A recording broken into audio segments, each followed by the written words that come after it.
हमने जिस तरह गुजरी जिंदगी गुजारी है, हमने जिस तरह गुजरी जिंदगी गुजारी है, नस्ल नौ के मत वालो अब तुम्हारी बारी है, और बच के हम किधर जाएं इस सियासी जंगल से, एक तरफ दरिंदा है एक तरफ शिकारी है। पहले हम लोगों ने मान्यवर लालू प्रसाद यादव जी को या इनको भी हमारी नेता ने बिना किसी शर्त का हमेशा सहयोग किया है, लेकिन इन्होंने भी हमारी पार्टी के पीठ में खंजर मारा है। जहाँ जहाँ भी हम मजबूती के साथ थे, इन्होंने नुकसान देने वाला काम किया है। इसका एक मोहनिया का आपका उदाहरण है कि इनके कैंडिडेट का जब नॉमिनेशन फाइल जब रद्द हो गया तो इन्होंने हमारी पार्टी को समर्थन नहीं करके बीजेपी के पूर्व सांसद के बेटा को इन्होंने समर्थन किया, जबकि उनका 1% वोट उनके साथ नहीं है। लेकिन वहाँ के मुसलमानों को हाथी छाप बटन दबाने का उनको आदत पड़ गई थी, लेकिन जो उन्हें कैंडिडेट बनाया गया तो वहाँ के मुसलमान आक्रोशित थे, चूँकि पहले वो मन मजाज बना चुके थे कि नहीं यहाँ राजा खां कैंडिडेट होंगे और हम लोग यहाँ बीएसपी को वोट करेंगे। ये कि तेजस्वी यादव जी समाजवाद पर या अपने पिताजी के किए हुए कार्य पर या 15 साल के उनके माता पिता के शासन में जो उन्होंने काम किया समाज के लिए, उनका एक भी भाषण आप दिखा दीजिए। नमस्कार, मैं हरेंद्र बसंत और आप देखना शुरू कर चुके हैं धम्मा भारत टीवी। देखिए, जिस प्रकार से बिहार के नतीजे आए हैं, वो चाहे एनडीए के हो या फिर इंडिया का या फिर जो अदर पार्टियां हैं उनका, सबके नतीजे चौंकाने वाले हैं। आपको बता दूं कि इस क्रम में बहुजन समाज पार्टी 181 सीटों पर प्रत्याशी उतारी थी, लेकिन कामयाबी सिर्फ एक सीट पर मिली।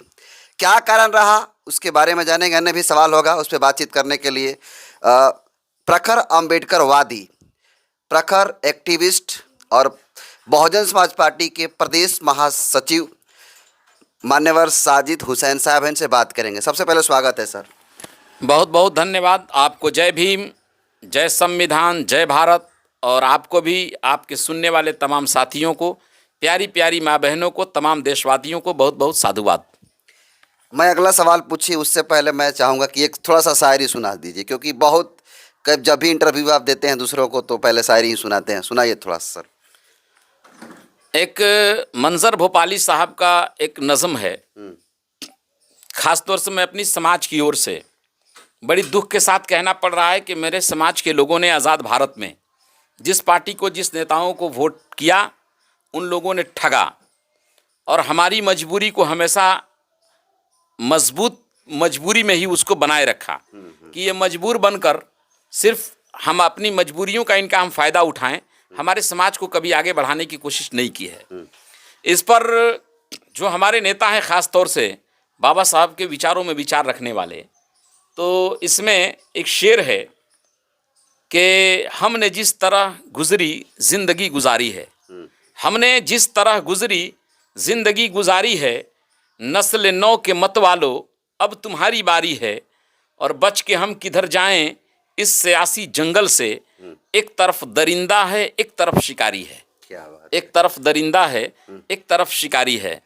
आज हमारे इस समाज को या देश के हर समाज के लिए ये मजबूरी बन गया है कि हर कौम, हर समाज के लिए ज़रूरी है कि उसका भी एक कायद हो, उसका भी एक परचम हो, एक सफ़ हो, क्योंकि बिखरी हुई कौम को कर दो कद व फर नहीं मिलता। आखिर कब समझेगी अपनी कौम ये नुक्ता कि लुट जाती है वो कौम जिसे रहबर नहीं मिलता। क्या बात। साथियों, मेरे भाई, आप बड़ी मशहूर, आप पत्रकार हैं, आपके चैनल के बहुत चाहने वाले लोग हैं। इस आज़ाद भारत में हर समाज अपने आप को ठगा हुआ महसूस कर रहा है, सिवाय बहन कुमारी मायावती जी को अपना नेता जो मानने वाले लोग हैं, या माननीय बहन जी के शासन में जिनको रहने का मौका मिला, वही लोग अपने आप को ठगा हुआ महसूस नहीं कर रहे हैं। बाकी हर समाज के लोग, चाहे उनके भी जाति का नेता हो, वो भी अपने आप को ठगा हुआ महसूस कर रहा है। मेरा सवाल यह है सर कि बहुजन समाज पार्टी 243 सीटों पर प्रत्याशी 9 उतार करके 181 सीटों पर प्रत्याशी उतारा था, जिसमें से सिर्फ और सिर्फ एक सीट पर सफलता मिली। कई जगह जो है फाइट में 2 नंबर 3 नंबर पर है। इसका कारण क्या है? ज़्यादा सीटें क्यों नहीं आ पाई? कहाँ कमी रह गई? इसमें बहुत सारा कारण है। एक सबसे बड़ा कारण ये है कि कुछ सीटों पर हम बिहार में कई एक सीट जीत सकते थे, उसमें चुनाव आयोग की भी कोई कईक भूमिका है। चुनाव आयोग ने भी हर हथकंडा अपनाया एनडीए को दोबारा सरकार में लाने के लिए। दूसरी ये है कि हम लोगों ने जिनको सहयोग किया, पहले हम लोगों ने मान्यवर लालू प्रसाद यादव जी को या इनको भी हमारी नेता ने बिना किसी शर्त का हमेशा सहयोग किया है, लेकिन इन्होंने भी हमारी पार्टी के पीठ में खंजर मारा है। जहाँ जहाँ भी हम मजबूती के साथ थे, इन्होंने नुकसान देने वाला काम किया है। इसका एक मोहनिया का आपका उदाहरण है कि इनके कैंडिडेट का जब नॉमिनेशन फाइल जब रद्द हो गया तो इन्होंने हमारी पार्टी को समर्थन नहीं करके बीजेपी के पूर्व सांसद के बेटा को इन्होंने समर्थन किया, जबकि उनका 1% वोट उनके साथ नहीं है। तो ये सब बहुत सारे कारण हैं हमारे चुनाव अच्छे उम्मीदवार नहीं निकलने के। उसमें सबसे एक बड़ा कारण ये है कि हम जो बिहार प्रदेश के लोग हैं या हम कोऑर्डिनेट करने वाले लोग हैं, हम लोग भी उसकी जिम्मेदार हैं, हम लोग भी उस जिम्मेदारी को कबूल करते हैं। इस पर आज माननीय बहन कुमारी मायावती जी के यहाँ बिहार प्रदेश की कमेटी गई हुई है। दुर्भाग्यवश मैं नहीं जा पाया, तो आज माननीय बहन जी का जो दिशा निर्देश होगा और उसके बाद बिहार में जो समीक्षा मीटिंग होगी, उस समीक्षा मीटिंग में हम लोग इसको तय करेंगे कि हार का कारण क्या है और हम ज़्यादा से ज़्यादा सीटें क्यों नहीं जीत पाए। उन सबको ध्यान में रख करके आगे हम काम करेंगे। मेरा अगला सवाल है कि कैमूर में काफ़ी बसपा मजबूत है देखा जाए तो, और ख़ासकर जो कैमूर का चैनपुर विधानसभा सीट है, कहा जाता है कि वो बिहार में बहुजन समाज पार्टी की राजधानी है चैनपुर, क्योंकि पिछला बार भी वो चुनाव जीता था, इस बार भी चुनाव जीतते हार गया, क्योंकि कभी 2 नंबर पे कभी 3 नंबर में, अंत में जो है 3 पे आ गए। तो आखिर क्या कारण रहा, वहाँ पे मुस्लिम कैंडिडेट नहीं दिया गया इसलिए हार हो गई या फिर कुछ अन्य कारण है? देखिए, वहाँ मुस्लिम समाज को जो जमा खां कई बार चुनाव लड़े, पार्टी से जा कर के मंत्री भी बन गए, लेकिन वहाँ के मुसलमानों को हाथी छाप बटन दबाने का उनको आदत पड़ गई थी। लेकिन जो उन्हें कैंडिडेट बनाया गया तो वहाँ के मुसलमान आक्रोशित थे, चूँकि पहले वो मन मजाज बना चुके थे कि नहीं, यहाँ राजा खां कैंडिडेट होंगे और हम लोग यहाँ बीएसपी को वोट करेंगे। मान्यवर आकाश आनंद जी का जो प्रोग्राम हुआ था, वहाँ मंत्री को रहते हुए, कैबिनेट मंत्री को रहते हुए जो मुस्लिम नौजवान जो रोड पर उतरे, जो उन्होंने नारा लगाया और जो स्वागत किया आकाश आनंद जी का, तो वो आज तक किसी मुस्लिम नेता के लिए, मुस्लिम कैंडिडेट्स के लिए पूरे देश में मुस्लिम समाज के नौजवानों को इतना बड़ा आंदोलन करते हुए आपने कभी नहीं देखा होगा। तो यह बात मानना है कि मान्यवर इसरार खान साहब जो राजा खान के पिताजी हैं, वो मान्यवर कांशी राम साहब के शिष्य हैं और पुराने बसपाई हैं।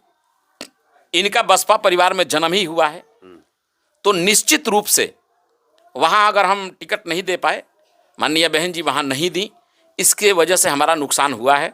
हमारा समाज भी कह रहा है, लोग भी उधर के क्षेत्र के लोग कह रहे हैं, और हमें यह बात की उम्मीद थी कि अगर राजा खां वहाँ से कैंडिडेट होते तो 4 सीट हम जीत सकते थे। और वहाँ के कैसे, वहाँ समाज में इनकी अच्छी पकड़ है। ये जाते तो कहते कि भाई देखो, मुसलमान जीता था, मुसलमान भाग गया। इसके बाद भी नेता हमारी माननीय बहन कुमारी मायावती जी ने मुझ पर विश्वास जताया है, और जब जिस समाज का नेता भाग गया उसी पर विश्वास जमाए, अब इससे बड़ी कोई और बात नहीं हो सकती है। इसलिए आप हमारी नेता के उम्मीद पर खरा उतरें कि हमारे बाद भी कोई मुस्लिम समाज का अगर कोई गद्दार भी निकल जाए, फिर भी नेता उस पर भरोसा करें। और ये मैं ही नहीं कह रहा हूँ, ये चारों विधानसभा के जो वहाँ प्रत्याशी, प्रखंड स्तर से लेकर पंचायत स्तर तक के जो वहाँ हमारे पदाधिकारी हैं पार्टी के, वो सभी लोगों से हमारी बात हो रही थी। सब लोग कह रहे थे कि भैया यहाँ ये करवा दीजिए, लेकिन हम लोग उसमें सफल नहीं हो पाए, और ये एक हमारा वहाँ का हारा है। मुसलमान आक्रोशित इसलिए हो गए कि हम भी पटना कमिश्नरी में, ख़ासतौर से हमारी जो ये शाहाबाद में, ये हम एक भी यहाँ मुस्लिम उम्मीदवार बीएसपी भी नहीं लड़ा पाई, हम भी नहीं लड़ा पाए। तो ये भी लोगों ने इस पर किया कि भाई बीजेपी वाला तो हम उसको वोट नहीं देते, इसलिए हमको नहीं दे रहा है। इंडिया गठबंधन के लोगों ने भी एक भी मुस्लिम कैंडिडेट नहीं दिए और बीएसपी ने भी नहीं दिया। तो मुसलमानों के बीच में ये बात समझ में आया कि लगता है कि यह भी पार्टी जो है मुस्लिम विरोधी है, और यह बात हमको यकीन दिलाने में हम लोग असफल रहे। इसकी जिम्मेदारी हम पार्टी के स्टार प्रचारक थे, ये हमारी जिम्मेदारी है और हम भी उसमें सफल नहीं हो पाए हैं, ये हमारी कमी है। मैं इस चीज़ को महसूस करता हूँ और जो भी मुस्लिम समाज के नेता हैं, यह अपने समाज को हम मनवाने में सक्षम नहीं हो पाए हैं। इसलिए वो आरजेडी को भी वोट न करके वो कहीं कहीं अदर लोगों को भी, इन्होंने निर्दलीय प्रत्याशी को भी लोगों ने वोट कर दिया है। यही इसका बहुत बड़ा कारण है। मुस्लिम समाज का वोट चारों तरफ छितराया है, किसी भी पार्टी से सहमत नहीं रहा है। अच्छा, तेजस्वी यादव का जिस प्रकार से ग्राफ गिरा है, मैंने देखा कि कई ऐसे सीटें, लगभग 20 से 30 सीटें ऐसी है जहां पे बसपा की वजह से महागठबंधन चुनाव हारा है। तो क्या लगता है कि तेजस्वी यादव को आने वाले चुनाव में या फिर इसी चुनाव में बसपा के साथ गठबंधन करना चाहिए था? अच्छा, ये बताइए कि तेजस्वी यादव जी समाजवाद पर या अपने पिताजी के किए हुए कार्य पर या 15 साल के उनके माता पिता के शासन में जो उन्होंने काम किया समाज के लिए, उनका एक भी भाषण आप दिखा दीजिए कि उन्होंने अपने माता और पिता के किसी भी कार्य को, अपने सरकार के द्वारा किए हुए कार्य को, तेजस्वी यादव जी या उनके जो स्टार प्रचारक थे या उनके जो सहयोगी, उनके जो नेता थे, एक भी आप नेता को बता दीजिए जिन्होंने उनकी बात की हो, अपने काम को गिनाया हो कि यह अच्छा काम है। इसका मतलब यह है कि दो चीज है कि तो उनके माता पिता ने अपने शासन में कोई अच्छा काम नहीं किया, अगर किया है तो इन्होंने अपने माता पिता के संघर्ष और काम को भी इन्होंने रीड नहीं किया, इन्होंने पढ़ा नहीं। ये सिर्फ उलूल जुलूल की बातें, क्या कर रहा है, उनका क्या है, उनको हराना है। अरे क्यों हराना है बाबा, आप अपनी जिताने की बात करो ना। बीजेपी को हराने के लिए दे दो, उनको हराने के लिए दे दो, इसके लिए थोड़ी राजनीति की जाती है। राजनीति की जाती है अपने आप को जिताने के लिए। हम जीतेंगे तो क्या करेंगे, हम हराना हमारा मकसद नहीं है, हमें आपके बेटा को जिताना हमारा मकसद है, हमको जीतना हमारा मकसद है। तो ये तो वही बात कह रहे हैं कि ये सब लोग हमको हराना चाहते हैं।